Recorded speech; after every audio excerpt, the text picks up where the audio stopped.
Hello and welcome back to the language design exercise using the Om Language Library. We've had 5 episodes so far in which we put together a little programming language, which we thought was somewhat usable. But after checking with friends, which you should always do when you're designing a language, it was found that there are a few things missing. Let's see what they are. All right. Now, our language so far has a fairly decent set of statements. It has a rich set of operators, including logical, relational, additive, multiplicative, and exponentiation operators. It has arrays, it has dictionaries, and it has optionals, but it is missing something, okay? And it's pretty interesting. So while we definitely have the ability to create array literals and print them, and even declare variables, say I have a variable of type array of integer, and I can put a 1-element array in here. All that stuff is fine. What's missing, though, is the ability to, say, print an element from the array. Okay, so we have a little problem right here that says try to print the second element of the array, but it doesn't know about this square bracket because we have no way of looking things up in our language to date. Okay, so in other words, we found A, and A is a perfect good identifier. That's a perfect good expression. And then we're done. There's no way to extend it to look things up. So we can go into our grammar here and say, all right, let's take our array identifier here, put in an expression in square brackets, and we'll call this our lookup operation. And it turns green as expected. And this is all great and everything, but it is not as nice as we want to, because we should be able to, say, take matrices and go to row 2, column 6 and everything. But this doesn't work because we said our arrays can only be identifiers. Not good enough right here. So what was kind of missing is that we don't want this to be just an identifier right here. We want to be able to chain things together. So let's allow ourselves to deal with primaries here. And the advantage there is that we can now have as many of these things here as we want, and then we'll be happy. So that's good here. But is there any problem with doing that? Are we allowing ourselves to do, say, too much, right? Now, what if we were to say, oh, look at this thing over here, this empty optional. Well, empty optional appears to be a valid primary, but we probably don't want to have something like this right here. That kind of looks a little bit weird. Fortunately, it's true that we can't do this. Okay, this is failing right now because a number can't come before a subscript operator. Why? Because our numbers appear first in primary. So if we're trying to parse a primary and Om sees an integer literal, it's not going to go down here and work on stuff. So anything that we don't want to appear prior to a series of square brackets can simply be placed earlier. So it might be a good idea to drop these 2 optional things right here. Now we are missing a call. For example, if we had a function f, let's say, when I call f of x, if I get back an array, I should be able to index the array in place, but that's not possible because we put our ID args first. So let's put our ID args below, and now it does work, which is good. Okay, anything else around here? Let's see. So let's check the things that we want to appear before square brackets. Should we allow function calls and identifiers? Yes. Parenthesized expressions? Sure. I mean, I suppose if we had some operation on arrays, that could go here. Maybe we are splitting something, and the split goes in here, and we're splitting some variable A. That's good. We want that to work. So yeah, we should allow parentheses first. That would be okay. Does it make sense to allow other arrays before here? I mean, yeah, I suppose so, right? I mean, there's should be nothing wrong with doing this. Here's my array, and then this is just a great way to get 2. You never know what people might want to do, but that does seem okay. For dictionary lookups, I think it does make sense to say something like, okay, here's my dictionary with capital of California is Sacramento, and the capital of, how did we do this before? Alaska is Juneau. And we could use this to say, look up California inside. We'll take it. That actually works, and that's good because we're allowing ourselves to have dictionaries as something that's indexable. So I think we're okay here. I think things make sense syntactically. I mean, obviously, if, we are allowing in the syntax an arbitrary variable to go right there, the type checking actually comes later. It's outside the syntax, but we do whatever we can in the syntax. If there's something nice we can do with associativity or precedence or certain forms, we can take care of those here, and that's just fine. Okay, so I think we've dealt with getting data out of dictionaries and arrays, but how do we get them out of optionals? If I created a variable, boss is, okay, some string here over here, right? Because, I may not have a boss, I might want to use an optional over here. Then maybe at some point we no longer have a boss, These things are, they're not working because we have to specify the type, right? So far in the language, there's no type inference. We have to have types with our variable declarations. Maybe we'll fix that up in the next episode. Sounds like something fun to do. So this thing works okay, but now how would I say, like right here, if I said print boss, something like this, I would be printing out an optional. But how would I actually get the string out of the optional? How would I get it unwrapped? Like that? I mean, maybe, I don't think it's a good idea to do this. I know Swift does it. I mean, I guess sometimes it's convenient, but let's try and design a language. We're being experimental here where we're not going to be allowed to do something like that. If you, the problem again with the bang, when you force unwrap an optional is what if boss is an empty optional? Then I guess your program should just crash, but you might like a way to recover from that crash. So this is where the coalescing operator is kind of a nice thing to use.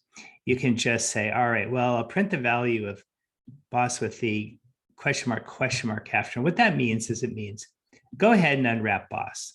But if it's empty, then you can recover by saying something else. So say something like no one here, try that. And so what you're doing here is if you see the question mark, the coalescing operator, then there should be an optional on the left-hand side. If that optional is empty, you're going to take the result, which is on the right-hand side. But if the optional has something in it, you will unwrap it. What is a good precedence to have for this particular operator? Probably, I mean, it should be pretty low, right? Because if we somehow or other had an optional number, your lucky number, and you didn't have a lucky number, well, then maybe you should default to 0, or maybe this can be an expression like, f of x times 3 divided by 2 plus 1, right? I mean, you could have something pretty complex here. So this should be an operator with very low precedence, let's say. Okay, so let's leave this test in here, which is currently failing, and see if we can create a very low precedence coalescing operator. It's really what it is. It's an unwrapping operator. They sometimes call it null coalescing because if something over here is nil, everything becomes nil after it. But we'll just call it the safe unwrapping operator. We can do that too. Okay, I think if we want the lowest precedence whatsoever, then probably right after exp, we can have something here. Oh, left associative or right associative? Let's see, if we have an optional of optionals, then we try to unwrap that optional. And then then we have a default, which might itself be an optional. And, I don't know, maybe you have something like this. What kind of unwrapping is going on here? If this is an optional of optionals, are we doing what? Is this like saying, all right, we'll take this, or are we saying otherwise do that? I don't know. How about this? Why don't we just if you can't figure out the precedence, go ahead and make it non-associative. So we'll try to not allow this thing. It will force people to put in parentheses. Okay. Oh, and let's make sure that we have actual low precedence over here. So something like this. Maybe this is an optional of optional Booleans or something, who knows? Let's just make sure that our precedence is quite low. Now, if I want this to be non-associative, I should put in something here, and then the double question mark, and then something here, and then right over here, or we fall through to do something else. Now, what would you call these things over here? Well, if you can't think of a good name, you can just start introducing some numbers. It's an expression level 0, let's say. Yeah, because it's kind of hard to figure out a name. And then I made it non-associative because we're going down with zeros each way. And I'll just call this the unwrap, the safe unwrap here. And then we have to, of course, change this to expression 0 to make it work.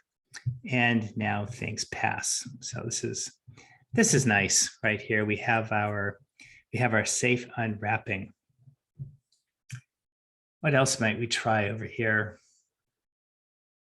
Well, we've taken care of our arrays, our dictionaries, and our maps. Oh, there was one other thing that came up when I asked a friend to take a peek, and that was this. Suppose I wanted to print the value -5. Turns out we don't have negative numbers yet. 0 minus 5 would do it, but the fact that we don't have a negative is, I mean, it's kind of sad, right? If I want to know if -5 is less than -9, I mean, we don't have negative values here, right? There's no way to paint negative numerals. So, I mean, we could just kind of go ahead in here and say, oh, I'll tell you what, let's just add them way down here. It's a new kind of expression. So negative primary will go here. And okay, let's just say this is a unary operator right now. And that works. Okay. But we should test things that we don't want to be true. Like, do you like -5? I don't like that. In fact, I think I want that one to not pass. I don't want negative. That's not very cool. I also don't want to see something like, what else is kind of ugly? Print 5 plus a -3. So, I mean, you can't prevent people from doing weird stuff all the time. I mean, even actually, something like this might exist. Oh, wait, this is, oh, we have some problems here. Like, I don't want this to work, and yet it's working, because I don't want people typing this thing in. In fact, like, I don't want to have a negation coming like right after multiplication. I don't want negation coming after exponentiation. Don't want it coming after a division. I mean, these things just kind of look silly. I mean, we could do our negation and everything, but let's not have it follow an additive operator. Could it follow I mean, I don't know, even following relational operator looks kind of silly because it kind of looks like we have arrows right there. And we don't want this to pass, and yet it is passing. The issue over here is that our negation that we have way down here is simply a too high of precedence. We might as well just, it's fun. We could just bring this like way up to the top of expressions right here and just drop this in here. Now, notice that everything that we did not want to pass now fails, right? There's no way to say 5 less than -3, because the only way you can get a negative in here is at the very, very, very top level.